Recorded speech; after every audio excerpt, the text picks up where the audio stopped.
Hey guys, in this video, I will show you how to insert a Pine script to Tradingview. Alright, so let's begin. By the end, you'll be able to insert your own custom code and use indicators or strategies to enhance your chart analysis. Start by making sure you already have the Pine script code ready.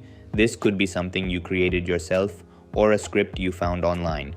Once you have it, copy the entire code to your clipboard. Next, go to your Tradingview chart and look toward the right side of the screen. There, you'll find a tab labeled Pine Editor. Click on it to open your coding workspace. This is where you can write, edit, and manage Pine script code.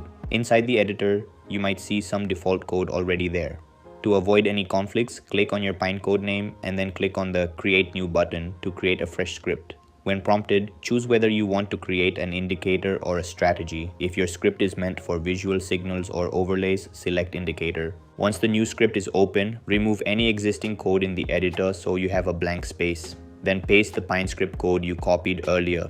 Take a moment to make sure everything has been pasted correctly. After that, click on the Add to Chart or Save and Add to Chart button. Tradingview will process the script, and within a few seconds, your custom indicator or strategy should appear on the chart. If it doesn't show up right away, check for any errors or typos in the code, as Pine script can be sensitive to small mistakes. You've successfully added a Pine script to your Tradingview chart and unlocked more advanced analysis tools. And that's it. This is how you can insert a Pine script to Tradingview. That's all for this video. See you in the next one. Thanks.